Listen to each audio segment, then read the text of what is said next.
नमस्कार, मी राजेंद्र हुंजे। आज डॉक्टर बाबासाहेब आंबेडकरांची 124वी जयंती आहे। या महामानवाचं आपण स्मरण करतोय आणि चैत्यभूमीला जो सगळा भीमसागर लोटलेला आहे त्यांच्या दर्शनासाठी आणि त्यांचे विचार घेऊन देशातल्या कानाकोपऱ्यातल्या घटकापर्यंत पोहोचवण्यासाठी या सगळ्या विचारांविषयी त्यांनी दिलेल्या मुद्द्यांविषयी, विकासाच्या गोष्टींविषयी आणि आंबेडकरी चळवळ आणि डॉक्टर बाबासाहेब आंबेडकरांचं इंदू मिल इथं होऊ घातलेलं स्मारक या सगळ्याविषयी आपण या कार्यक्रमात चर्चा करणार आहोत। आपल्यासोबत आहेत रिपब्लिकन सेनेचे अध्यक्ष आनंदराज आंबेडकर, स्वागत तुमचं। आपल्यासोबत आयबीएन लोकमतचे कार्यकारी संपादक महेश म्हात्रे सर आहेत। आपल्यासोबत आहेत रिपब्लिकन नेते जवी पवार, जय भीम, ज्येष्ठ म्हणून त्यांना या चळवळीमध्ये ओळखलं जातं। आपल्यासोबत नागपूरच्या स्टुडिओमध्ये आहेत बहुजन रिपब्लिकन एकता मंचच्या अध्यक्ष सुलेखा कुंभारे। सुलेखाताई, स्वागत तुमचं। आणि आपल्यासोबत स्टुडिओमध्ये आहेत सामाजिक कार्यकर्ते सुनील कदम देखील। या सगळ्यांसोबत आपण ही चर्चा पुढे चालू ठेवणार आहोत। मला सुरुवात आनंदराज तुमच्यापासून करायची आहे, कारण चळवळीचा मुद्दा आपण घेणारच आहोत, पण स्मारकाचा मुद्दा नुकताच झालेला आहे, जमीन हस्तांतराच्या संदर्भातला झालेला आहे, म्हणून मी सुरुवात त्या मुद्द्यापासून करतो। काय म्हणाल, स्मारक कसं व्हावं? आम्ही जेव्हा 6 डिसेंबर 2011 रोजी त्या इंदू मिलचा ताबा घेतला आणि 24 दिवस आमच्याकडे ठेवला, तेव्हाच आम्ही डिझाईन करून घेतलं होतं स्मारक कसं असावं। आणि आमची एक कन्सेप्ट अशी आहे जी आम्ही सरकारला सादर केलेली आहे की बाबासाहेब आंबेडकरांच्या आयुष्याचं संपूर्ण जर सार आपण पाहिलं तर त्यांचा लढा हा समतेसाठी होता। समता, मग ती आर्थिक समता असेल, सामाजिक समता असेल, स्त्री पुरुषांमधले भेदाभेद नकोसे असतील, त्यासाठी त्यांनी हिंदू कोड बिल इंट्रोड्यूस केलं आणि एकंदरीत ह्या देशामधल्या प्रत्येक माणसाला त्याने एक राजकीय मूल्य, एक राजकीय समानता आणली आणि त्यामुळे बाबासाहेब आंबेडकर म्हणजे समतेचा महामेरू असं आम्ही तिथे आमचं म्हणणं आहे। आणि त्यासाठी बाबासाहेब आंबेडकरांचा एक मोठा, जसा स्टॅच्यू ऑफ इक्वालिटी हा अमेरिकेमध्ये आहे, तसाच बाबासाहेबचा त्याच पद्धतीचा त्या धर्तीवर किंवा त्याच्यापेक्षाही मोठा असा एक पुतळा बनवावा आणि तो स्टॅच्यू ऑफ इक्वालिटी नावाने जगभर प्रसिद्ध व्हावा।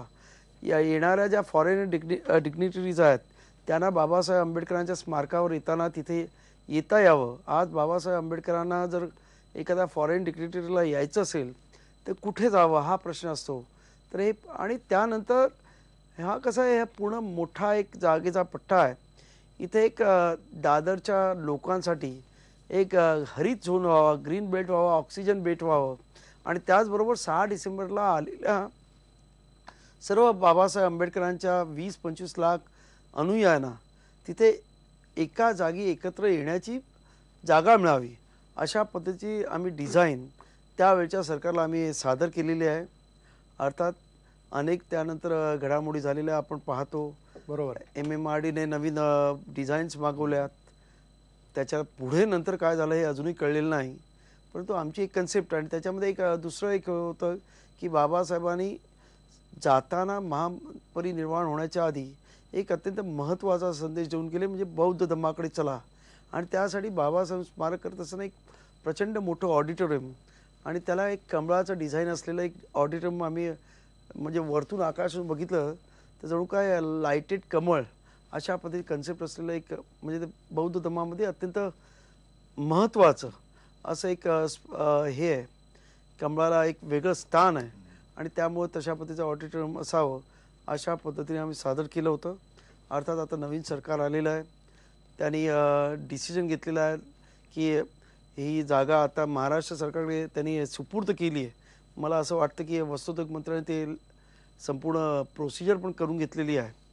त्यामुळं अशा पद्धतीचं काहीतरी वेगळं आणि जगाला भावेल अशा पद्धतीचं एक स्मारक व्हावं अशी आमची अपेक्षा आहे। बरोबर, जगाला भावेल असं स्मारक व्हावं अशी अपेक्षा तुम्ही व्यक्त करताय। जवी पवार, तुम्ही काय सांगाल, कारण आता तुम्ही या सगळ्यांमध्ये ज्येष्ठ आहात?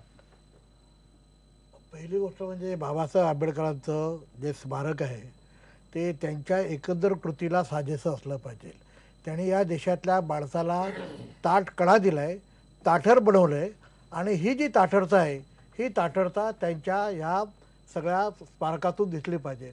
आणि हे स्मारक करत असताना आता आनंदराज आंबेडकरांनी त्यांच्या जी संकल्पना मांडली त्यात मी थोडंसं ॲड करू असं इच्छितो की बाबासाहेब म्हटलं की ते ज्ञानपिपासू ही त्यांची जी प्रतिमा आहे, या ज्ञानपिपासू परंपरेला साजेसं असं एक भलं मोठं, ज्याला आपण संग्रहालय म्हणतो, वाचनालय म्हणतो, असं वाचनालय असावं। ज्या माणसानं आपल्या घराला सुद्धा वाचनाचा दर्जा दिला होता किंवा ग्रंथघर केलं होतं, त्या माणसाचं स्मारक जेव्हा कधी बांधलं जाईल किंवा केलं जाईल त्यावेळेला मात्र या अशा प्रकारच्या ग्रंथालयाचा त्या ठिकाणी मुद्दाम उल्लेख झाला पाहिजे असला पाहिजे असं मला वाटतं. आणि आणखी जर स्पष्ट म्हटलं तर मी असं म्हणेल तुम्हाला थोडंसं हे अतिशयोक्तीपणाचंच मला वाटेल, पण ही वस्तुस्थिती आहे की बाबासाहेबांना आज ती आंबेडकरी जी चळवळ आहे ती बाबासाहेबांच्या स्मारकाच्या रूपाने सगळे हायजॅक करायला बसलेले आहेत. हे हायजॅक त्या मुद्द्याकडे मी परत येणार आहे, मी परत त्या मुद्द्याकडे येणार आहे. नाही, मी एक मिनिट सांगतो की आम्ही जो स्टॅच्यू म्हणतोय तो प्रचंड मोठा असावा असं आहे, 300-350, आणि त्याच्यासाठी एक मोठा बेस लागतो आणि त्या बेसमध्ये म्हणजे मोठी एक इमारतच होते आणि त्या इमारतीमध्ये मोठं असं ग्रंथालय असावं आणि खास करून त्याच्यामध्ये जगामधले सर्व राज्यघटना असाव्यात जेणेकरून येणाऱ्या लोकांना त्या सर्व देशामधल्या वेगवेगळ्या देशांमधल्या राज्यघटनेचा अभ्यास पण करता यावा, अशी एक कन्सेप्ट आहे. सर, मला असं वाटतं की जे स्मारक होईल ते प्रेरक झालं पाहिजे. मला आयझेनहॉवर यांच्या ग्रंथातली एक ओळ इथे मुद्दाम उद्धृत करावीशी वाटते की ते म्हणतात की तुम्हाला ज्ञानी आणि प्रज्ञाचक्षू लोकांशी, महान लोकांशी स्वतःला सतत जोडत चला, कारण त्यांना जगाच्या पुढचं पाहायची नजर असते. बाबासाहेब हे असे होते की ज्यांना पुढचं पाहायची नजर होती.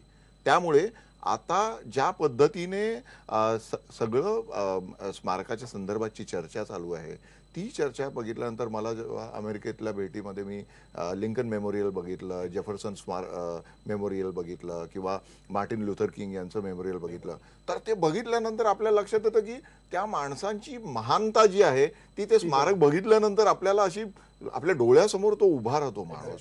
म्हणजे लिंकन मेमोरियलच्या इथे गेल्यानंतर तर मी म्हणजे लिंकन तर आपल्या खूप आधीच्या काळातले पण लोकशाहीसाठी त्यांनी दिलेला जो लढा होता तो त्यांच्या त्या विशाल आणि अत्यंत आखीव रेखीव पुतळ्याकडे बघितल्यानंतर आपल्याला जाणवतं की येस, मी त्या महान माणसाच्या समोर उभा आहे ज्याने आम्हाला लोकशाहीची देणगी दिली, ज्यांच्यामुळे आज जगभरातल्या दलित मागासलेल्या सगळ्या लोकांना एक आवाज मिळाला. बाबासाहेब सुद्धा लिंकनपेक्षा काहीच कमी नाहीत, आमच्यासाठी तर ते लिंकनपेक्षाही मोठे आहेत. तर बाबासाहेबांचं जे स्मारक होईल ते तशा पद्धतीचं असलं पाहिजे की नवीन पिढीचा माणूस जर तिथे जाऊन उभा राहिला तर त्याला कळलं पाहिजे की अरे या माणसाने आम्हाला घटना दिलेली आहे, या माणसाने आम्हाला आवाज दिलेला आहे.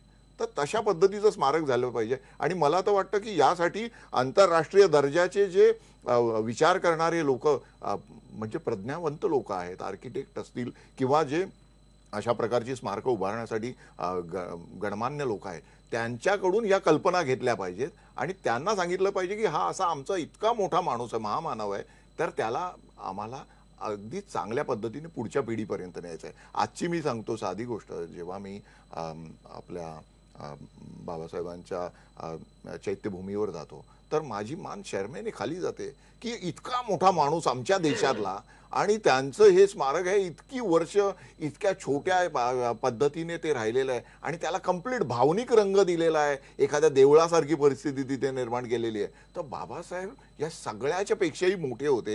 हे ज्यांचे विचार आहेत ना त्या लोकांना तिथे सगळ्यांना एकत्र बसवले पाहिजेत, तरच खऱ्या अर्थाने म्हणजे भावनेपेक्षाही विचार जर आपण त्यांचे घेतले तर भावनेत आता जशी आमची अख्खी दलित चळवळ अडकून पडलेली आहे ना त्या आंबेडकरी पूर्ण विश्व, तर त्यांनी पूर्णपणे व्यवहार आणि विचार याच्यावर जर आलो तर नक्कीच आमचं बाबासाहेबांचं स्मारक पुढच्या पिढीसाठी प्रेरक होईल. मला अगदी खरं की व्यवहार आणि विचारावरती मी सुलेखाताई येतो. आपल्यासोबत सुलेखाताई पण आहेत, नागपूरला बहुजन रिपब्लिकन एकता मंचाच्या अध्यक्ष आहेत. सुलेखाताई, तुम्हाला काय वाटतं, ज्या प्रकारे दीक्षाभूमी नागपूरला आपण पाहतो, आता चैत्यभूमीवरती बाबासाहेबांचं स्मारक तिकडे इंदू मिलच्या ठिकाणी व्हावं असं आपण दरवेळेला आल्यानंतर म्हणतो, कसं असावं स्मारक?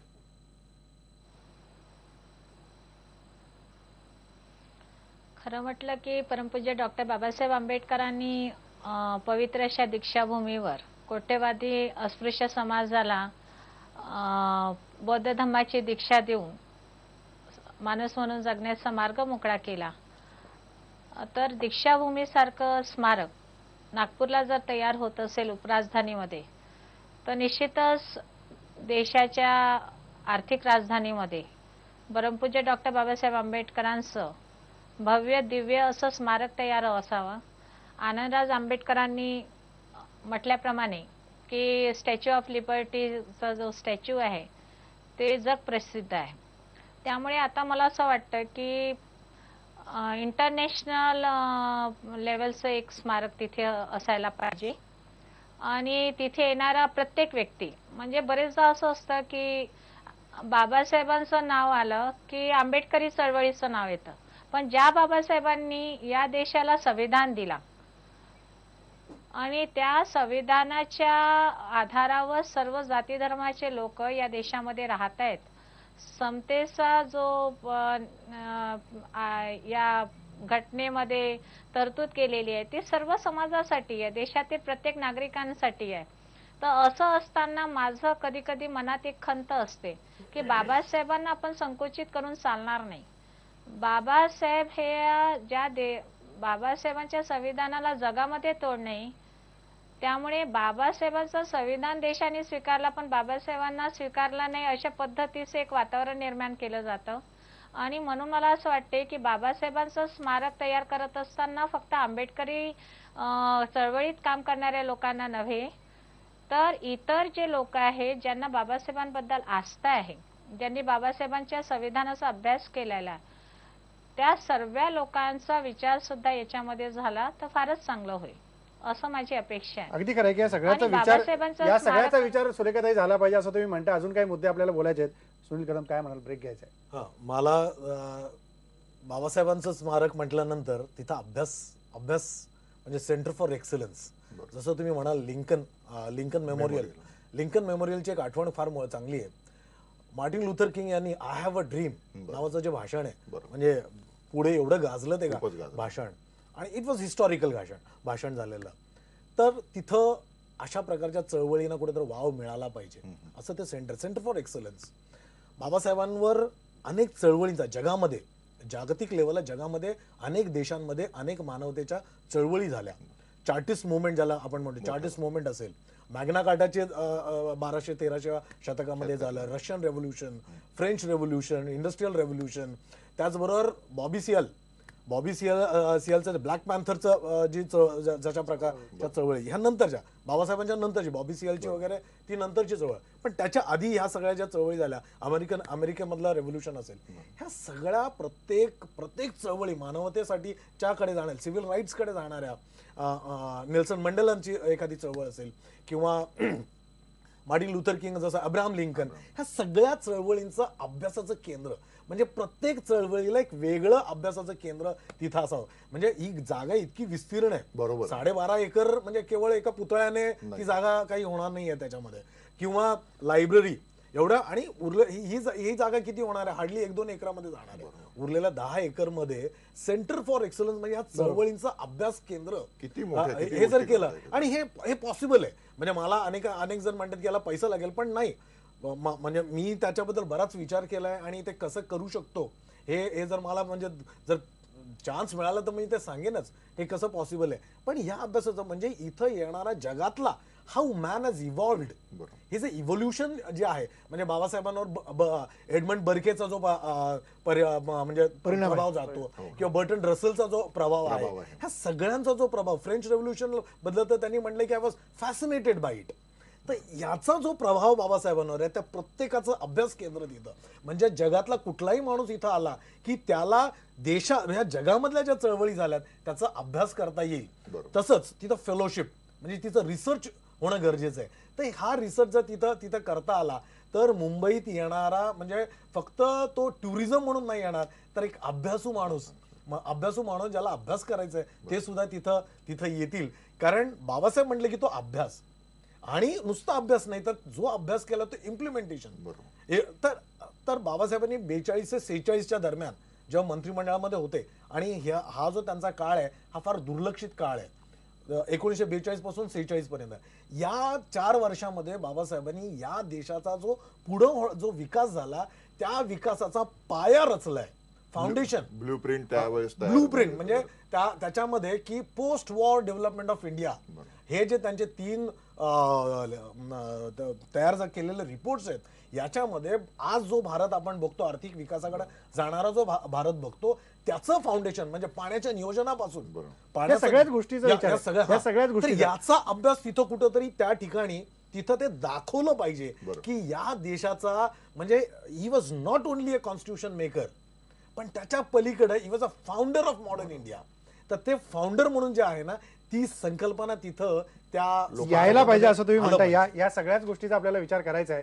ब्रेकची वेळ झाली, ब्रेक घेऊ आणि ब्रेक नंतर जे सगळ्या मुद्द्यांचा विचार 42 सालापासून डॉक्टर बाबासाहेब आंबेडकरांनी केला आणि त्याचं खरं अंमलबजावणी जी व्हायला हवी ही गेल्या 60-65 वर्षात स्वातंत्र्यानंतरची आपण केली का, हा खरा मुद्दा आहे. मग आंबेडकर आपण काय अनुभवले आणि आंबेडकर आपण कशा पद्धतीने आपल्यात आत्मसात केले, हा विचार आपण पोहोचवायला कुठे कमी पडलो का, याच्यानंतर ब्रेकवरती आपण बोलणार आहोत आणि ब्रेक नंतर हाच मुद्दा घेऊन पुढे चर्चा नेणार आहोत.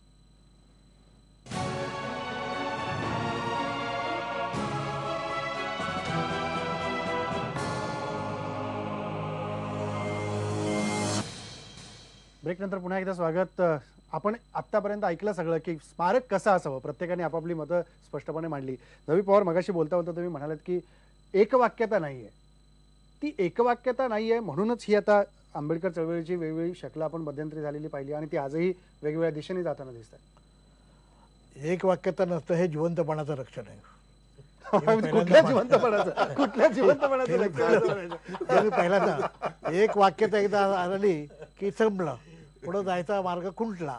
त्यामुळे एक वाक्यता नाही हे एक जिवंतपणाचं लक्षण आहे. त्याबद्दल मला वाईट वाटण्याचं कारण म्हणजे नाही. एकवाक्यता असू नये असं तुम्ही म्हणता. एक वाक्यता म्हणजे एकच आहे सगळ्यांच्या बद्दल एक वाक्यता की सगळेजण बाबासाहेब या विषयापुरते एक वाक्य आहेत, एक वाक्यता आहे. त्याच्या पलीकडं बाबासाहेबांनी दिलेला जो विचार आहे त्या विचारावर त्यांचं एक वाक्यता नाही आहे. बाबासाहेब ह्या एका नावापुरतं जे एक वाक्यता आहे, बाबासाहेबांनी दिलेल्या विचारावर एक वाक्यता नाही.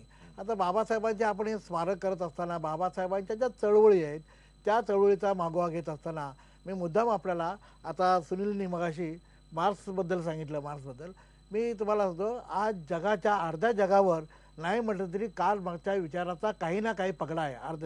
परंतु मी पाहतोय की या कार्ल मार्क्सचा मला कुठेही अर्धपुतळा सुद्धा दिसत नाही जगात. जगात अर्धपुतळा सुद्धा दिसत नाही. त्याचं कारण त्यांनी पुतळ्यांचं राजकारण त्यांनी केलं नाही किंवा पुतळ्यामध्ये त्यांनी कार्ल मार्क्सला बघितला नाही, तर कार्ल मार्क्सला त्यांनी त्याच्या कार्यामध्ये पाहिला. बाबासाहेब मला असा पाहिजे की तो बाबासाहेब त्यांच्या कार्यामध्ये दिसला पाहिजे आणि तो कार्यामध्ये दिसण्यासाठी म्हणजे त्यांनी सांगितल्याप्रमाणे ते संविधान असेल किंवा बाबासाहेबांनी केलेले सगळे जे लढे असतील सर्वसामान्य माणसाच्या अगदी जीवन मरणाच्या प्रश्नापासून जे सगळे जे लढे असतील त्या सगळ्या लढ्याचं त्या ह्याच्यामध्ये बाबासाहेबांच्या स्मारकामध्ये तिथं त्याचं एक प्रकारचं रिफ्लेक्शन असलं पाहिजे. आणि ते रिफ्लेक्शन झालं की जसं मगाशी महेशजींना वाटलं की मी कुणाच्या समोर उभा आहे ते जसं आहे तसं मग त्यांना वाटेल अरे मी एवढ्या भव्य दिव्य माणसाच्या समोर उभा आहे, ह्या भव्य दिव्य माणसाने जे काम केलं त्याच्या थोड्या अंशानं तरी मला काम करता येईल का, हा प्रश्न त्याला विचारता आला पाहिजे. हा खरा मुद्दा आहे, हा खरा मुद्दा आहे. सुलेखाताई, तुम्ही काय सांगाल की विचार एक झाले पाहिजेत, एकवाक्यता नाहीये हे जमी म्हणतात की एकवाक्यता नाहीये चांगली गोष्ट आहे, पण विचारासाठी म्हणून आपण एकत्र येत नाही आहोत हे कुठतरी दिशाहीन वाटत नाहीये का? नाही, असं कुठे आपल्याला कुठे वाटलं की एक वाक्यता नाही आहे म्हणून.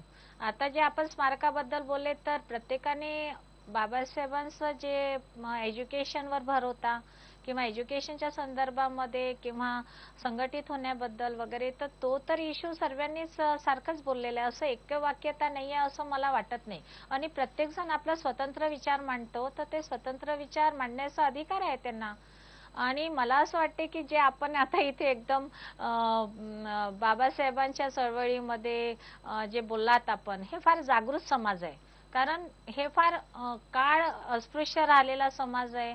याला माणूस म्हणून जगण्याचा मार्ग बाबासाहेबांनी सांगितला आणि या मार्गावर चालत असताना अनेक वर्ष जरी झाले तर त्यात येणारे अनेक अडचणी सुद्धा आहेत.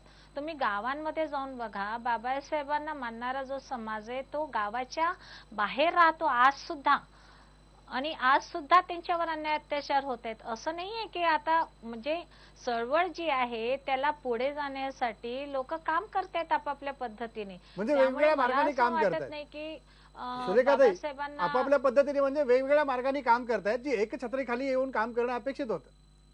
ना प्रत्येक नाही बघा, मी बहुजन रिपब्लिकन एकता मंच अधिवेशन घेतलं नागपूरला आणि त्या ठिकाणी मी सर्व रिपब्लिकन नेत्यांना आमंत्रित केलं त्या ठिकाणी आठवले साहेब आले, कवाडे सर आलेत, राजेंद्र गवई आलेत, आज आपल्या टीव्ही चॅनलवर आनंदराज आंबेडकर आहेत, त्यांना सुद्धा मी आमंत्रित केलं होतं, पण त्यांना काही कार्यक्रम असल्यामुळे ते येऊ शकले नाही. आणि प्रत्येक रिपब्लिकन नेत्यांनी हेच म्हटलेलं आहे की आपण सामाजिक प्रश्नावर ज्या ज्या ठिकाणी अन्याय होईल, ज्या ज्या ठिकाणी आपल्याला असं वाटेल, तिथे रिपब्लिकन नेते एकत्रित आलेले आहेत. आणि मंडल कमिशनचा प्रश्न असेल, मग मराठवाडा विद्यापीठाचा प्रश्न असेल, किंवा खैरनलालजी आंदोलनाच्या विरोधात असेल, आता इंदू मिलच्या जागेच्या संदर्भात असेल, सर्व लोक एकत्रित येत असतात रिपब्लिकन नेता. जी फार मोठी अपेक्षा केली जाते की हे रिपब्लिकन नेते एकत्रित नाहीयेत, हा मला असं वाटते की त्यांच्यावर तो अन्याय आहे. कारण प्रत्येक जण जो काम करतोय तो जे रिपब्लिकन नेते आहेत ते चळवळीतून तयार झालेले आहेत. आणि रिपब्लिकन पक्ष हा पक्ष म्हणून न बघता एक मिशन म्हणून बघितलं पाहिजे, एक चळवळ म्हणून बघितली पाहिजे. पार्टी म्हटलं तर आपण पॉलिटिकल विचार करतो, चळवळ म्हटली तर ती सामाजिक असते. आणि बाबासाहेबांच्या चळवळीत आणि पक्षामध्ये काम करत असताना ज्याला आपण सोकॉल्ड रिपब्लिकन पार्टी म्हणतो, ते 90% सोशल वर्क साठी आहे आणि 10% राजकारण आहे. आणि पॉलिटिकल पण आता काहीतरी सुलेखा ते उलट होताना दिसतंय. आनंदराव आंबेडकर तुम्हाला वाटत नाही त्यामुळे 90% सोशलिझम आणि 10% पॉलिटिक्स करायचं, पण सगळं चक्र उलट झालंय असं वाटत नाही? गाडग्याला जाऊन म्हणजे भांडं लपवायचं असं चाललेलं आहे. आज राजकारणामध्ये आपण विभक्त आहोत हे सर्वांनी मान्य केलं पाहिजे. गटतटांचं राजकारण चाललेलं आहे आणि त्यामुळे बाबासाहेब आंबेडकरांचं जे एक राजकीय धोरण होतं, जे दुर्दैवाने बाबासाहेब असताना बाबासाहेबांनी खरं म्हणजे बाबासाहेब स्वतः शेड्यूल कास्ट फेडरेशन नावाचा पक्ष चालवत होते त्या काळामध्ये, आणि त्यांनी तो बरखास्त करण्याचं ठरवलं. आणि त्या काळामध्ये त्यांनी त्यावेळेच्या असणाऱ्या राम मनोहर लोहिया आणि इतर सर्वांशी पत्रव्यवहार सुद्धा केला आहे. आणि त्यांनी असं म्हटलेलं आहे की ह्या देशामध्ये असणाऱ्या हॅव नॉट्ससाठी, हॅव नॉट्स म्हणजे त्याच्यामध्ये त्यांनी डिफाईन केलं आहे की जे सत्ता संपत्तीपासून वंचित आहेत ते सर्व लोक, या सर्वांसाठी एक पक्ष काढण्याची माझी इच्छा आहे. आणि तो त्यांनी प्रयत्न केला. दुर्दैवाने त्यांच्या झालेल्या महापरिनिर्वाणामुळं आणि त्याच्या आधी त्यांनी घेतलेलं बौद्ध धर्म त्याच्यामध्ये ते बिझी असल्यामुळं हा पक्ष निघू शकला नाही. आणि त्यानंतरच्या त्यांच्या बरोबर असणाऱ्या त्यांच्या साथीदारांना किंवा त्यांच्या असणाऱ्या सोबत्यांना ते काही पेलवलं नाही आव्हान ह्या इतर सर्व मोठ्या लोकांना घेण्याचं. आणि त्यामुळे मग आणि त्यानंतर परत आपसामध्ये राजकीय जी काही अभिलाषा होती त्यामुळे त्यांचे झालेले तुकडे, यामुळे बाबासाहेबांचं आपण एक पाहतो की राजकारणामध्ये आंबेडकरी चळवळीचे तुकडे झालेले हे मान्य करण्याची आज गरज आहे. महाराष्ट्रातच ते पूर्ण वाढले मोठ्या प्रमाणामध्ये राजकीय दृष्ट्या आणि सामाजिक दृष्ट्या, आणि ते आपले आहेत, मराठी आहेत आपण मानतो, पण त्या महाराष्ट्रामध्ये आंबेडकरी चळवळीच्या माध्यमातून सत्तेपर्यंत जाता आलं नाही. ते उत्तर भारतामध्ये मायावतींनी शक्य करून दाखवलं आणि तिथे मोठ्या प्रमाणात आंबेडकरी विचार पोचवले. आंबेडकरांच्या बरोबर त्यांनी महात्मा फुलेंना तिथे नेलं, शाहू महाराजांना नेलं. म्हणजे आजही आमचे जर नेते या गोष्टी मान्य करणार नसतील, म्हणजे आनंदराव आंबेडकरांचं मला अभिनंदन करावं असं वाटतं की ते ही वस्तुस्थिती स्वीकारत आहेत. कारण वस्तुस्थिती किती वर्ष नाकारणार. त्याच्यामध्ये महत्वाचं काय होतं की आपण सर्वांना माहिती आहे की त्यानंतर संयुक्त महाराष्ट्र चळवळ झाली. खरं म्हणजे संयुक्त महाराष्ट्रामध्ये सर्व जाती धर्माची लोक या महाराष्ट्रामध्ये एकत्र येऊन मुंबईसाठी प्रचंड असा मोठा लढा झाला. आणि त्यामध्ये रिपब्लिकन पक्ष अत्यंत प्रामुख्यानं होता असं आपण इतिहासात पाहिलं तर लक्षात येईल. परंतु त्याच वेळेला रिपब्लिकन पक्षाच्या झालेल्या शकल्यामुळं या सर्व लोकांना लिडरशिप या मंडळीने देता आली नाही. कदाचित बाबासाहेब त्यावेळेस असते तर त्यानंतर या महाराष्ट्र चित्र किंवा देशाचंही चित्र वेगळं दिसलं असतं. सर्व जाती धर्माची लोक या रिपब्लिकन पक्षाबरोबर जुळली असती आणि बाबासाहेबांना जो एक स्वप्नातला पक्ष होता की सर्व जाती धर्माचा असणारा एक पक्ष, आणि जो म्हणजे बाबासाहेब स्वतः असं समजायचे की काँग्रेस हा भांडवलदारांचा आहे आणि त्यामुळं त्याच्या विरुद्ध असणारा एक गरिबांचा पक्ष ज्यांना सत्ता संपत्तीपासून वंचित आहेत त्यांचा खराखुरा पक्ष या देशामध्ये अस्तित्वात आला असता, एक वेगळं राजकारण दिसलं असतं. पण त्यानंतर त्यांच्याबरोबर असणाऱ्या लोकांना ह्या सर्वांना घेऊन जाण्याची तेवढं म्हणजे शक्य झालं नाही असं आपण म्हणू. क्षमता नव्हती. मी असं क्षमता म्हणत नाही, म्हणून मी शब्द अत्यंत ज्येष्ठ असल्यामुळे बोलू शकतात. मी शब्द म्हणून मी अत्यंत तोलून म्हणून बोलतोय.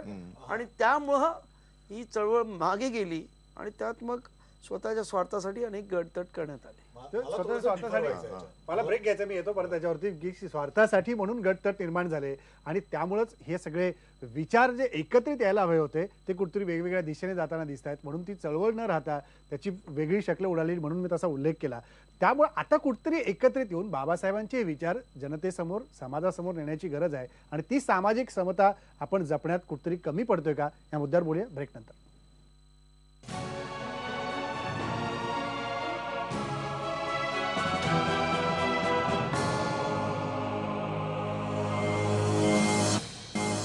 एकंदर पुन्हा एकदा स्वागत. आपण चळवळीविषयी बोललो, पण ज्या चळवळीतून बाबासाहेबांना अपेक्षित होता देशाचा विकास, किंवा या चळवळीतून देशातले सर्व स्तरातील लोक एकत्र येतील आणि देशाला पुढे नेण्यासाठी प्रयत्न करतील, हा जो विचार बाबासाहेबांना होता, जसं मगाशी आनंदराज आंबेडकर म्हणाले, मला सुनील हाच मुद्दा पुढे न्यायचा आहे की देशाचा व्यापक विचार करणारे बाबासाहेब म्हणून आपण त्यांना पाहिलेलं आहे. आर्थिक टप्प्यावरती जाऊन शेवटच्या घटकाला त्याचा लाभ कसा मिळेल याच्यासाठी म्हणून बाबासाहेबांना आपण अभ्यासलेला आहे, पाहिलेला आहे. आता कुठतरी ही समता जपण्यामध्ये आपण कमी पडतोय. नाही, मला तर उलट म्हणायचंय की बाबासाहेबांची ही चळवळ अत्यंत यशस्वी झालेली आहे. तुम्ही जर सामाजिक लेवलला जर पाहिलं, सामाजिक लेवलला की तुम्ही 50 वर्ष मागे जर गेलात तर समाज कुठं होता?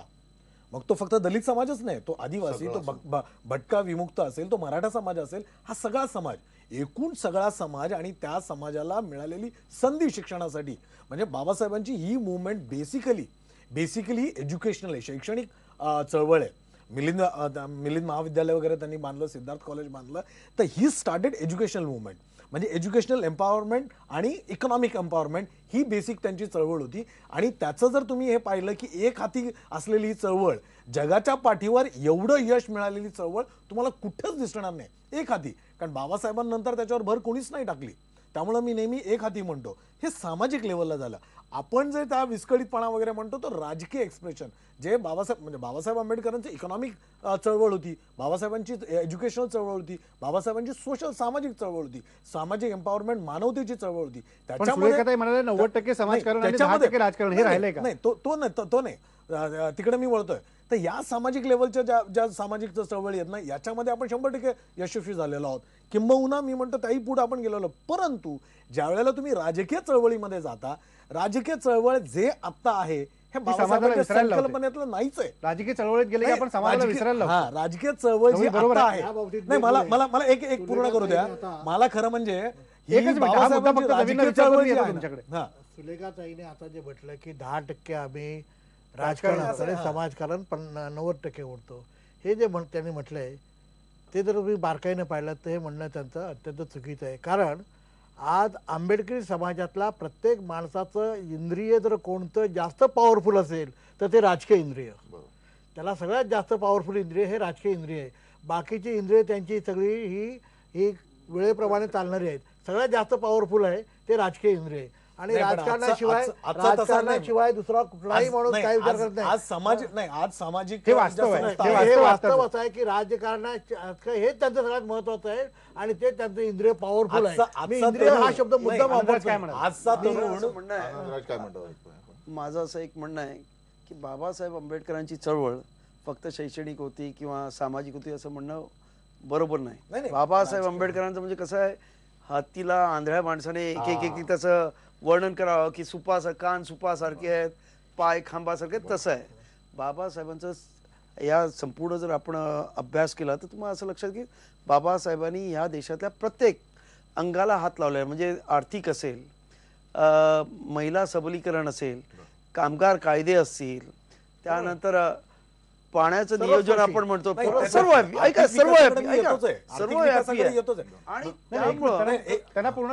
आणि त्यामुळं बाबासाहेबांचं कसं आहे, त्यामुळे बाबासाहेबांना तुम्ही लिमिटेड की फक्त एज्युकेशनिस्ट आहेत वगैरे असं म्हणणं बरोबर नाही. एज्युकेशन आज बाबासाहेब सांगितलं शिका, संघटित व्हा, संघर्ष करा, हा जो महामंत्र त्याच्यातलं आंबेडकरी चळवळीतल्या लोकांनी शिकण्याचा हा महामंत्र म्हणजे अंगीकारला. याबद्दल प्रश्न नाही. आज संघर्ष केला तो आपसामध्ये जास्त केला, बाहेरच्यांबरोबर कमी केला, हा वेगळा प्रश्न आहे. आणि एकत्र राहणं हे तर दुरापास्त. म्हणजे मी असं म्हणेन की सामाजिक दृष्ट्या ते एकत्र नाहीत, धार्मिक दृष्ट्या एकत्र नाहीत, राजकीय दृष्ट्या एकत्र नाहीत. फक्त समाजावरती कधी हल्ले झाले किंवा खैलांची सारखी प्रकरणं झाली तर ते एकत्र येतात. परंतु ज्या पद्धतीनं अपेक्षा केली होती, बाबासाहेबांनी अपेक्षा केली होती की या देशाला लिडरशिप देण्याची या समाजाची, बरोबर. कारण त्यासाठी त्यांनी असं म्हटलं होतं सत्ताधारी वर्ग की होऊ सत्ताधारी शकतो. व्हा, आणि त्यासाठी बाबासाहेबांनी ते असं एकदा म्हटलेलं आहे की जा घरावरती लिहून ठेवा की आम्हाला सत्ताधारी व्हायचं आहे. तर ते कुठेही आपल्या दृष्टीपथात येत नाही. सुलेखाताई काय म्हणाल? सुलेखाताई काय म्हणाल की तुम्ही जो मुद्दा मांडला होता 90% समाजकारण आणि 10% राजकारणाचा, तो काय आता रास्त राहिलेला नाही, 90% राजकारणच झालेलं आहे. नाही नाही नाही तसं नाही आहे. आता थोडं उदाहरणात मी सांगते, मला 2 मिनिटं द्या. आपण मी नगराध्यक्ष राहिलेली आहे, आमदार राहिलेली आहे, राज्यमंत्री राहिलेली आहे. प्रश्न असा आहे की आजच्या वर्तमान स्थितीमध्ये गेल्या 10-15 वर्षाचं राजकारण जर आपण बघितलं आणि जर माझ्यासारखा व्यक्ती जर उभा झाला, म्हणजे थोडंसं ते क्लिअरली बोलत आहे, म्हणजे बरेच लोक या संदर्भामध्ये थोडं बोलत नसतात. झालं कसं की बाबासाहेबांनी धम्म दीक्षा दिली, बाबासाहेबांचा धम्म ज्यांनी स्वीकारला ते आंबेडकराईट झाले, आणि आंबेडकराईट जर कुठे निवडणुकीला उभा झाला तो निवडून येऊ शकत नाही. शेड्यूल कास्टचे इतर निवडून येऊ शकतात तर बौद्ध येऊ शकत नाही. तर हा जो तुम्ही सारखा विषय घेऊन राहिलेत की यांच्यामध्ये एकवाक्यता नाही आहे किंवा हे एकत्रित नाही किंवा एकत्रित, मला सांगा बाबासाहेब फक्त काही बौद्ध समाजाचे आहेत का? ते बहुजन समाजाचे नाही आहेत का? आदिवासीचे नाही आहेत का? भटक्या जातीचे नाही आहेत का? मराठ्याचे नाही आहेत का? ब्राह्मणांचे नाही आहेत का? आपण बाबासाहेबांना जोपर्यंत व्यापक दृष्टिकोनातून बघणार नाही, बाबासाहेबांना अभिप्रेत असलेला समाज निर्माण करणं म्हणजे ते फक्त बौद्धांचं नव्हे किंवा शेड्यूल कास्टचं नव्हे, ऍज अ होल हा देशाचा समाज जो निर्माण करायचा आहे, तर जोपर्यंत तो दृष्टिकोन येणार नाही तोपर्यंत तुम्ही जे रिपब्लिकन नेत्यांना फार म्हणजे संकुचित नजरेने बघता की हे ते चळवळ काम करतायत, लहानपणापासून हे काम करत आहेत, चळवळीत काम करत आहेत, कुठेतरी त्यांना वाटलं की आपलं एखादं पॉलिटिकल वेपन असं ज्याच्याने आपण सोशल कमिटमेंट पूर्ण करू शकतो. तर they are not politically ambitious, राजकारणी नाही आहेत. पॉलिटिकल अम्बिशियस असणारे लोक असतील म्हणजे त्याचा अर्थ तोच झाला. महेश सर काय म्हणायचं? सुलेखाताई परत फिरून एक वर्तुळ पूर्ण करतात. अम्बिशन नसतील. माझा मुद्दा जो राहिला ना, मला इथे एकच म्हणायचं, जे आनंदराज म्हणाल तेच मी पुढे नेतो की बाबासाहेबांनी म्हणाले होते की तुम्ही सत्ताधारी जमात झालेली मला पाहायचं आहे. तर त्यानंतरच्या काळात याबद्दल नेहमी असा गैरसमज आहे. आनंदराज आपली पण मी क्षमा मागतो. बाबासाहेबांचं जे वाक्य आहे ते शासन करती जमात असं शासन करते, म्हणतात. सत्ताधारी नाही, शासन करती जमात, शासन करती जमात आणि सत्ताधारी जमात याच्यामधला मूलभूत फरक असा. मी तर प्लीज मी तुमची क्षमा मागितली, नाही बोला तुमची क्षमा मागितली मी. शासन करती जमात आणि राज्य करती जमात याच्यामध्ये फरक आहे. बाबासाहेबांनी सांगितलं तुम्ही शासन करती जमात पाहिजे. अगदी स्पष्ट म्हणायचं तर आपण महाराष्ट्राच्या राजकारणामध्ये जे 3% लोक होते ते शासन करते होते, ते राज्यकर्ते नव्हते. राज्यकर्ते माझ्याबरोबर रस्त्याने शेंगदाणे खाताना मी पाहिलेत की आम्ही दोघांनी, कालचा राज्यकर्ता आणि आम्ही दोघांनी रस्त्यावर शेंगदाणे खाल्लाय. पण तो शासन करता होता, तो शासन करता त्या ठिकाणीच राहिला. बाबासाहेबांना करायची होती ती शासन करती जमात करायची होती, ती राज्यकर्ते करायची होती. हा मूलभूत फरक आहे, हा लोकांनी लक्षात ठेवा. राज्यकर्ते आणि प्रशासन याच्यामध्ये शासन येतं असं मला वाटतं, आणि त्यामध्ये म्हणजे दोन्ही ऍडमिनिस्ट्रेशन अँड पॉलिटिकल याच्या मधलं आहे ते. म्हणजे बाबासाहेब फक्तच म्हणाल नाही की जाऊन फक्त तुम्ही गव्हर्नमेंट मधल्या ब्युरोक्रेट व्हा, असं बाबासाहेब कधी म्हटले नाही.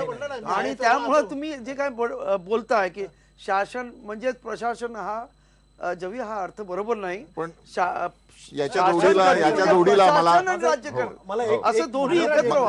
मला याच्या जोडीला एक प्रश्न उपस्थित करायचा जो नॉर्मली आपल्याकडे त्याच्यावर चर्चा होत नाही, अवॉइड केला जातो. आता म्हणजे 2 वर्षापूर्वी डॉक्टर आशिष नंदी जे सामाजिक विषयावरचे तज्ज्ञ आहेत आणि त्यांनी आपल्या देशातील बहुजन चळवळीविषयी प्रचंड अभ्यास केलेला आहे. त्यांनी जयपूर लिटररी फेस्टिवलमध्ये त्यांच्या आधी एका वरिष्ठ संपादकांनी जेव्हा चर्चा छेडली की समाजामधला जो सत्ता समतोल आहे त्याच्यामध्ये वेगळे बदल, मोठे प्रवाह मोठ्या प्रमाणात येतात. त्याचं उदाहरण देताना त्यांनी सांगितलं की 30 वर्षापूर्वी उत्तर भारतामध्ये जो यादव वर्ग होता त्यांची परिस्थिती काय होती आणि आता ते कशा पद्धतीने बदललेले आहेत. सत्ताधारी झाल्यानंतर तो सगळा समाज, ती सगळी जात एका वेगळ्या पद्धतीने आर्थिकदृष्ट्या आणि सामाजिकदृष्ट्या त्यांचं उन्नयन झालं. तीच परिस्थिती जर मी महाराष्ट्राला जर लावली तर मी वसंतराव नाईक सुधाकरराव नाईक आणि त्यानंतर गोपीनाथ मुंडे यांनी बंजारा आणि वंजारा समाजाच्या एकूण त्यांना आत्मभान देण्यासाठी जे काम केलेलं होतं त्यातून आपल्याला लक्षात येतं. म्हणजे एकदा शासनाच्या प्रशासनाच्या जवळ गेल्यानंतर तो वर्ग कशा पद्धतीने वर जातो आर्थिकदृष्ट्या आणि सामाजिकदृष्ट्या याची चर्चा सुरू असताना डॉक्टर आशिष नंदी यांनी एक विधान केलं होतं आणि ते विधान करताना ते स्पष्टपणे म्हणाले की त्यांनी स्पष्ट इंग्लिश मधला तो शब्द मला इथे आठवतो की तुम्हाला हे वाटेल की मी वल्गर बोलतोय परंतु मी असं म्हणतोय की या देशातला SC ST आणि OBC वर्ग मोठ्या प्रमाणात करप्शनकडे गेला कारण एक वेगळ्या पद्धतीने सत्ता समतोल दुसरीकडे आलेला आहे. त्याच्या आधीच्या काळापर्यंत ज्या वर्गाने सगळी आर्थिक आणि सामाजिक पॉवर सगळी आपल्या हातात ठेवली होती आणि गरिबांना वर येऊ दिलेलं नव्हतं त्यांच्यापर्यंत जे आर्थिक स्रोत होते ते जाऊ दिलेले नव्हते. पण दुसरी जी वस्तुस्थिती आहे की हा SC ST आणि OBC समाज हा मोठ्या प्रमाणात भ्रष्टाचाराकडे गेलेला आहे. तर त्यातला जो मुख्य गाभा होता आत्मचिंतनाचा तो न घेता त्याच्यावर मोठ्या प्रमाणात वेगळ्या पद्धतीने चर्चा झाली.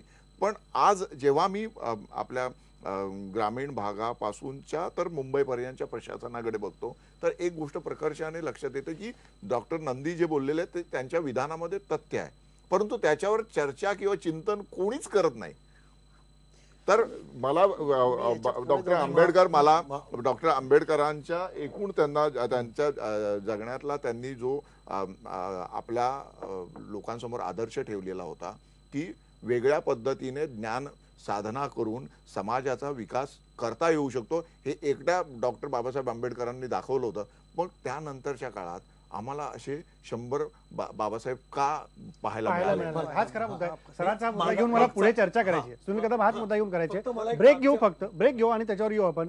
सरांनी जो मुद्दा आशिष नंदींचा मांडला आनंदराज मी त्याच्यावरतीच येतो. ब्रेक घेऊ आणि ब्रेक नंतर परत भेटू. मला एक मागचं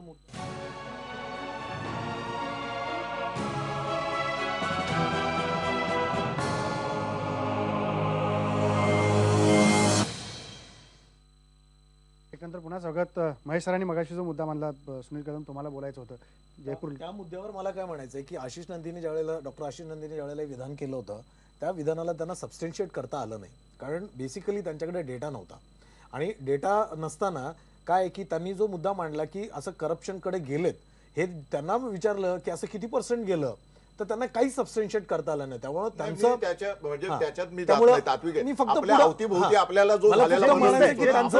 त्याचं ते विधान मोघम होतं. आणि दुसरी गोष्ट अशी की जी प्रगती जी झाली आहे जो विकास झालाय त्याचाही अजून डाटा जो आहे डेटा कुठेही उपलब्ध नाही. आणि जी प्रगती झाली त्या पर्सेंटेजमध्ये मी मगाशी जसं म्हटलं की नक्की प्रगती झालेली आहे आणि ती एक हाती प्रगती झाली आहे. मगाशी मी जो राजकीय मुद्द्याबद्दल जे म्हणत होतो की बाबासाहेबांचं जी चळवळ जसं मी एज्युकेशनल याच्यामधनं पण मी पुढं बोलत असताना तो अर्ध राहिला. पुढं ज्या राजकीय चळवळ त्यांनी जे हे होतं जी संकल्पना होती राजकारणाबद्दल जी संकल्पना होती ती त्यांनी वर्किंग ऑफ द डेमोक्रेसी या पुस्तकामध्ये अतिशय चांगली मांडलेली आहे ज्याला आपण खुलं पत्र म्हटलं जातं. आणि त्याच्यात विस्तृतपणे जी मांडणी केली आहे त्या संकल्पनेमध्ये आजही रिपब्लिकन पक्ष उभा राहिलेलाच नाहीये. त्यामुळे ती चळवळ तशी गेली राजकीय चळवळ त्या अंगाने गेली त्यांच्या संकल्पनेनुसार तर गेलीच नसल्यामुळे मी या राजकीय चळवळीला फारसं त्याच्यामध्ये जर आपण मूल्यमापन केलं तर बाबासाहेबांच्या संकल्पनेच्या जवळपासही जात नाही आणि सगळे कबूल करतात. ही गोष्ट बाबासाहेबांनी काय पाहिलं होतं बाबासाहेबांनी एक समृद्ध भारताचं स्वप्न पाहिलं होतं एक मानवतेचं स्वप्न पाहिलं होतं सोशल रिकन्स्ट्रक्शनचं स्वप्न पाहिलं होतं आणि समृद्धच नाही तर एकसंध भारत म्हणजे 25 नोव्हेंबर 1949 साली ज्यावेळेला त्यांनी शेवटचं भाषण केलं घटना समितीमध्ये त्यावेळेला त्यांनी एक भीती व्यक्त केली होती की हा देश विषमतेने इतका तो डिवायडेड आहे या विषमतेमुळे हा देश एकत्र राहील का ही चिंता व्यक्त केली होती त्यांनी. आणि ही चिंता व्यक्त करत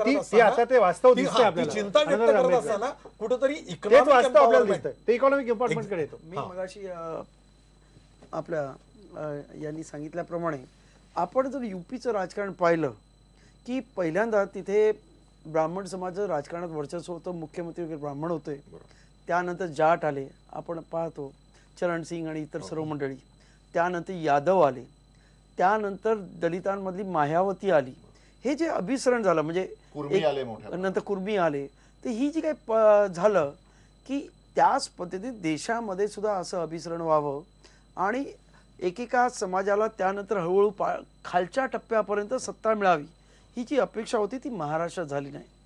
याचं एक महत्त्वाचं कारण म्हणजे महाराष्ट्रामध्ये असणारे जो ओबीसी समाज आहे, जो मंडल आयोगामुळं अत्यंत चांगल्या पद्धतीने त्याला म्हणजे थोडंसं या फॅसिलिटीज काय, आपल्या अन्याय काय होतो याची जाणीव झाली. परंतु ह्या जाणीव झालेला हा समाज दुर्दैवानं बाबासाहेब आंबेडकरांची चळवळ इथे एकत्र नसल्यामुळं त्यांच्याबरोबर जॉईन झाला नाही. आणि मग आपण पाहतो की अख्ख्या देशामध्ये चेंज झालं, काँग्रेसच्या विरुद्ध लाट आली, यूपीमध्ये मुलायम सिंग यादव असतील, इतर असतील, बिहारमध्ये चेंजेस झाला, लालू प्रसाद यादव आले, परंतु महाराष्ट्रात शिवसेना आणि बीजेपी आली. म्हणजे जो ओबीसी समाज आंबेडकरी चळवळीकडे यायला पाहिजे होता तो परत एकदा राजकीय दृष्ट्या हे विभक्त असल्यामुळंच ही परिस्थिती ओढावली. हे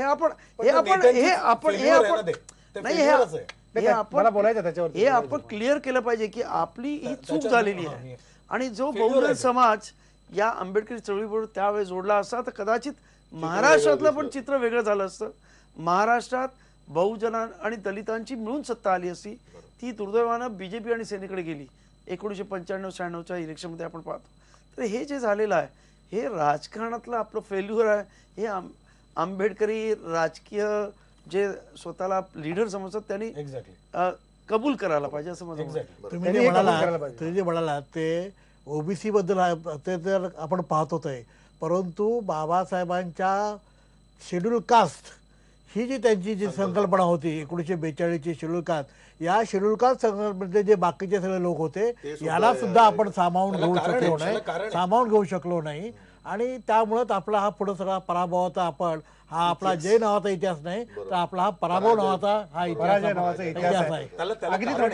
कारण रिपब्लिकन अजेंडा म्हणजे जो अजेंडा मगाशी जसं एक भारताच्या विकासाबद्दल, शेतकऱ्यांबद्दल, कामगारांबद्दल, महिलांबद्दल, विद्यार्थ्यांबद्दल जे बाबासाहेबांनी केलं, या युवकांसाठी जे बाबासाहेबांनी केलं ते कुठंतरी गेल्या 50 वर्षांमध्ये या नेते मंडळांनी लोकांपर्यंत ओबीसीसाठी सुद्धा केलं, आदिवासींसाठी सुद्धा केलं, किंबहुना या देशासाठी पूर्ण केलं. हा मेसेज कुठेतरी लोकांपर्यंत यशस्वीपणे जाऊ शकला नाही. महाराष्ट्र आणि म्हणून ओबीसीना आपण जोडू म्हणजे हे सगळे नेते घेऊ शकले नाहीत. हे मोठं अपयश आहे. ब्रेक घ्यायचं मला आणि ब्रेक नंतर शेवटच्या भागात ही चर्चा करायची की जे विभक्त झाले, विचारांनी विभक्त झाले, चळवळ एकच आहे, चळवळीतला मुद्दा एकच आहे, पण विचार वेगवेगळे घेऊन विभक्त झाले. आता ऐक्यासाठी काय करायला पाहिजे, ऐक्य होणार का, हा मुद्दा ब्रेक नंतर.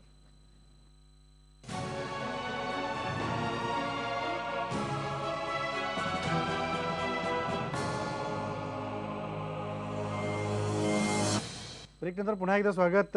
महामानवाचं स्मरण करत असताना शेवटच्या भागापर्यंत आपण आलो. वेगवेगळे मुद्दे घेऊन चळवळीपासून ते स्मारकापर्यंत सगळे मुद्दे घेतले. पण जी चळवळ विभक्त झाली आहे, एका छत्रीच्या ह्याच्या सुरुवात झालेली, एका विचारांनी सुरुवात झालेली, विभक्त झाली, राजकारण झालं, 90% समाजकारण की 10% राजकारण याचाही विषय झाला. आनंदराज आंबेडकर, ऐक्य होणार का? मी तुम्हाला एक सांगू इच्छितो की ऐक्य हे विचारांवर होतं.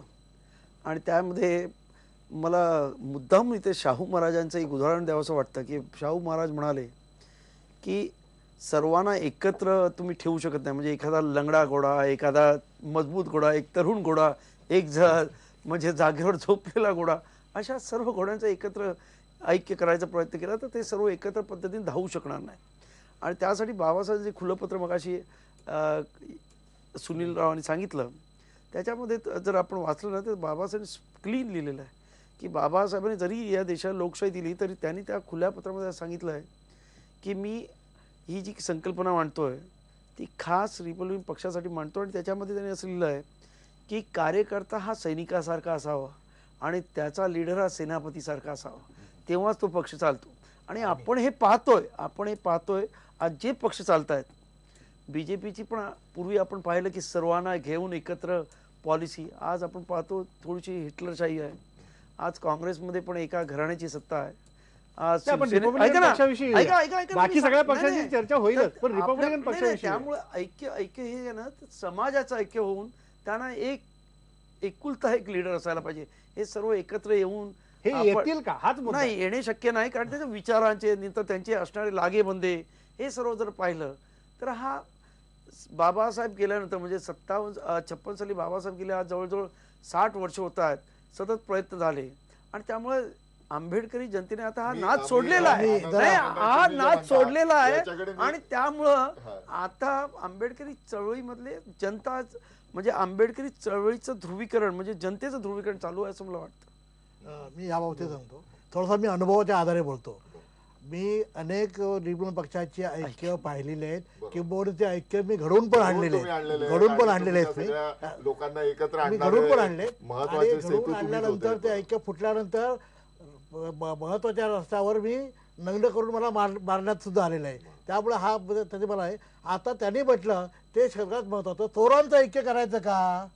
आमचा वाटा किती, आमचे एवढे भाग, आमचे एवढे अनुयायी आहेत, ह्या आमच्या अनुयायांना एवढा भाग पाहिजे.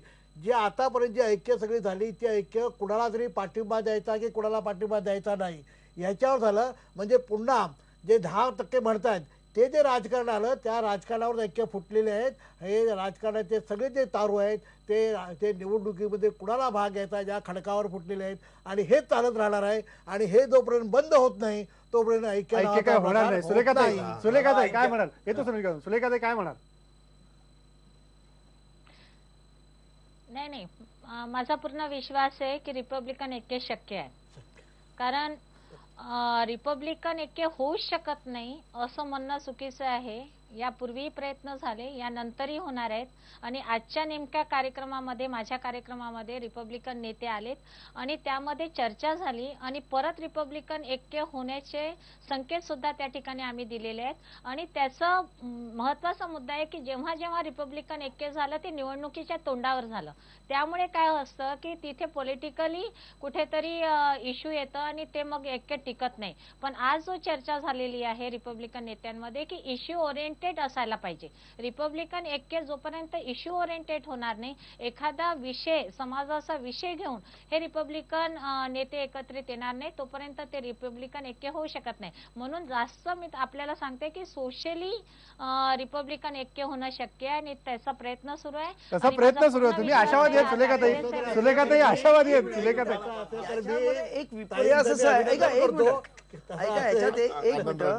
याच्यातला विपर्यास सोशली रिपब्लिकन पक्ष ही राजकीय पार्टी आणि सोशली ऐक्य करायचं हे मला न कळलेली कन्सेप्ट आहे. आणि त्यामुळं पहिल्यांदा आपण आपले असणारे जे काय ते कळसूत्री जे हे असतात बाहुल्या त्याचे जे मेन सूत्रधार असतात त्यांच्यापासून आपण दोरे कापणार आहोत का? हे महत्वाचं आहे. हे कोण आहे? हे वेगवेगळ्या मोठ्या पार्टी आहेत, आपल्या सर्वांना माहिती आहे. अगदी थोडक्यात माझं असं म्हणणं आहे की आता त्यांनी म्हटलं ते मी त्यांचं अभिनंदन करतो. आज जर त्यांच्या परिषदेमध्ये, आज ज्या परिषदेला तुम्ही जाणार होतं तर त्या परिषदेमध्ये जर अशा प्रकारचा जर निर्णय झाला असेल आणि तो तर मी तुमचं मी मनापासून अभिनंदन करतो. कारण ऐक्य व्हावा ही माझी अनेक वर्षाची आहे, परंतु ऐक्य होत नाही हे मी तुम्हाला अनुभव सांगितला. माझ्या अनुभवाच्या आधारे होणार असेल तर मी तुमचं अभिनंदन करतो. आणि सगळ्या आंबेडकरी जनतेने एका विचारावर येऊन, आणि तो विचार म्हणजे फक्त आंबेडकर विचार, तो आंबेडकरी विचार हा कुठल्याही बीजेपी शिवसेना किंवा बाकी या सगळ्या लोकांशी संमती असलेला विचार आहे. बाबासाहेबांच्या निवड विचारावर, ज्याला आपण ॲनिमेशन ऑफ कास्ट मध्ये बाबासाहेबांनी दिले ते ऐक्य झालं पाहिजे. त्या ऐक्यावर असेल तर मी तुमचं अभिनंदन करतो ताई. एक पक्ष हा बाबासाहेबांच्या संकल्पनेतला पक्षच नाही. त्यामुळे ऐक्य हे मला कळत नाही काय. मी ऐक्य कधी म्हणेन जेव्हा एका पक्षामध्ये बाबासाहेबांच्या विचारानं, बाबासाहेबांच्या नावानं ज्या वेळेला भटके विमुक्त नव्हे तर सगळा भटका समाज, दलित समाज, मराठा समाज, ब्राह्मण समाज जेव्हा एकाच पार्टीमध्ये येईल आणि तो बाबासाहेबांच्या विचारांवर येईल, त्याला मी खरं ऐक्य म्हणेन. म्हणजे भारत हा आंबेडकरमय जेव्हा होईल त्यावेळेला त्याला मी ऐक्य एका समाजाचा ऐक्य मानतच नाही. मला पटतं की सगळे लोक ज्यावेळेस आंबेडकरांच्या विचारांनी प्रेरित होतील आणि ते राजकारण वेगळ्या पद्धतीने करतील तरच खऱ्या अर्थाने ऐक्य झालं असं स्पष्ट होईल. डॉक्टर बाबासाहेब आंबेडकर यांच्यावरचं जे नानकचंद रत्तू यांचं पुस्तक आहे, memories and memoirs of doctor Babasaheb Ambedkar, त्याच्यामध्ये एका ठिकाणी बाबासाहेब चिंतित असताना नानकचंद त्यांना विचारतात की तुम्ही कसला विचार करता आहात, तर त्यावेळेस त्यांनी म्हटलेलं आहे की मला एकच प्रश्न आहे की हा मी विकासाचा किंवा विचारांचा रथ इथपर्यंत आणलेला आहे, तो पुढे नेण्याबद्दल माझं काही म्हणणं नाही, परंतु तो माझ्या अनुयायांनी मागे तरी नेऊ नये एवढीच माझी अपेक्षा आहे. तर आज आपल्याला इतक्या वर्षानंतर आपण जर या सगळ्या चळवळीचं मूल्यमापन केलं तर आपल्याला लक्षात येतं की बाबासाहेबांना अभिप्रेत असलेली प्रगती, वैचारिक प्रगती, सामाजिक प्रगती, म्हणजे आर्थिक प्रगती नक्कीच झालेली आहे समाजाची, परंतु वैचारिक आणि सामाजिक प्रगती जी व्हायला पाहिजे होती आणि त्याच्या जोडीला मी फक्त शिकलो आणि सुधारलो, माझं कुटुंब संपन्न झालं नाही, त्याच्या जोडीला मी माझ्या गावखेड्यातल्या गावकुसाबाहेर असलेल्या बांधवांना संपन्न केलं का, असा जोपर्यंत विचार सगळे लोक करणार नाही तोपर्यंत भावनिक, वैचारिक आणि सामाजिक ऐक्य होणार नाही. ते ऐक्य जर झालं तर खरोखरच बाबासाहेबांच्या स्वप्नातला भारत, बाबासाहेबांच्या स्वप्नातला प्रगत समाज भारतामध्ये अस्तित्वात येईल एवढंच इथे मला सांगावं असं वाटतं. अगदी खरं आहे. सगळ्या पाहुण्यांचे आभार. शेवटी कार्यक्रम संपवताना इतकंच म्हणायला लागेल की बाबासाहेबांनी जे म्हटलं की जर देशातल्या शेवटच्या घटकाचा विचार झाला नाही, विकास झाला नाही, तर मग देश कसा होईल, देश कसा सुधारेल, देशाचा विकास कसा होईल. आणि जर माणसाचा विकास नाही झाला आणि माणूस म्हणून त्याला जगता नाही आलं तर मग तो देशासाठी काय करेल, हा विचार जोपर्यंत आपण एकत्रित येऊन करणार नाही, बाबासाहेबांनी जे म्हटलंय संघटित व्हा आणि संघर्ष करा, हाच विचार आपण विसरून बसलो आहोत का, याची आज चिंतन करण्याची खरी गरज आहे. इथंच थांबू. पहा फक्त IPN लोकमत.